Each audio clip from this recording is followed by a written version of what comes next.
আজ থেকে 200 বছর পর আমার বাড়িতে আমার ঘরে যারা বসবাস করবে, আমার জায়গা জমি যারা ভোগ করবে, তাদেরকে আমি চিনি না, তারাও আমাকে চিনবে না।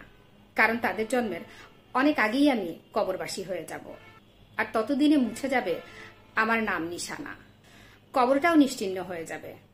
আমার সন্তানরা যতদিন বেঁচে থাকবে ততদিন তারা হয়তো মনে পড়লে দীর্ঘশ্বাস ফেলবে, কিন্তু তাদের মৃত্যুর পর তাদের সন্তানরা তাদের যতটুকু মিস করবে আমাকে ততটুকু করবে না। হয়তো বাবার কবর জিয়ারত করে দোয়া করার সময় দাদার জন্য দোয়া করবে, কিন্তু তারপরের প্রজন্ম আর মনে রাখবে না। প্রায় 200 বছর আগে মারা গেছে আমার দাদার দাদা, যিনি আমার পূর্বপুরুষদের জন্য ঘর বাড়ি জায়গা জমি রেখে গেছেন। একই বাড়ি একই জায়গা জমি আমরা এখন ভোগ করছি, কিন্তু ওনার কবরটা কোথায় আমরা সেটা জানি না। হয়তো আমার দাদার পিতা জানতেন, কিন্তু আমার দাদার পিতা তো বেঁচে নেই, দাদাও বেঁচে নেই। আর এমন সময় প্রায় 200 বছর পর যদি আল্লাহর হুকুমে আমার দাদার দাদা একদিন কবর থেকে জীবিত হয়ে নিজের বাড়িতে এসে দাবি করেন যে এই বাড়ি এই জায়গা জমি সব তার, পরিচয় দিয়ে বললেন যে আমি অমুক, এই বাড়িতে আমার সন্তানদের রেখে গিয়েছিলাম, তোমরা কারা, আমার বাড়িঘর ছেড়ে দাও, তখন হয়তো আমরা সোজা উত্তর দেব, আপনাকে তো চিনি না, আপনার নামও শুনিনি কোনোদিন। কিন্তু দেশে যদি আইন থাকে যে কোনো কারণে মৃত ব্যক্তি যদি আল্লাহর হুকুমে জীবিত হয়ে এসে তার রেখে যাওয়া জায়গা জমি দাবি করে বসে, তাহলে তার জায়গা জমি ফেরত দিতে হবে।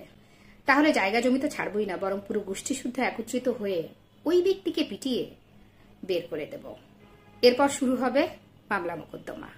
কাকে পেটাবো? যিনি আমার পূর্বপুরুষদের জন্ম দিয়ে লালন পালন করে নিজের তিল তিল করে গড়ে তোলা জায়গা জমি দিয়ে গিয়েছিলেন তাকে।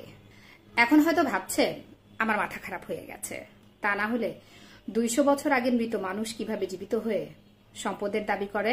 না, জীবিত হয়ে আপনার সম্পত্তি দাবি করার কোনো সম্ভাবনা নেই, নিশ্চিন্তে ঘুমাতে পারেন। তবে 7-5 করে যে সম্পদের পাহাড় গড়েছেন সেটা কবরে নিয়ে যেতে পারবেন না, আর যাদের জন্য রেখে যাচ্ছেন তারাও আপনাকে মনে রাখবে না, এটা নিশ্চিত। অন্যের সম্পত্তি জবরদখল করে ভাবছেন আপনি জিতে গেছেন, সুদ ঘুষ কমিশন বাণিজ্য করে সম্পদের পাহাড় গড়ে ভাবছেন আপনি জিতে গেছেন, তাহলে আপনি আস্ত একটা বোকা লোক। এই শব্দটা ব্যবহার করার জন্য দুঃখিত, ক্ষমা করবেন। কিন্তু চিন্তা করে দেখুন আমাদের সময় খুব কম, তাই এই সুদ ঘুষ দুর্নীতি, ক্ষমতার অপব্যবহার, সম্পত্তি নিয়ে বিবাদ, এসবের কোনো লাভ নেই। সময় থাকাকালীন ভালো হয়ে কবরের খোরাক সংগ্রহ করুন, এটাই বুদ্ধিমানের কাজ।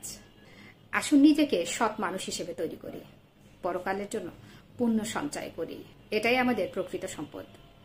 আল্লাহ তাআলা আমাদের সবাইকে বোঝার তৌফিক দান করুন, আমিন।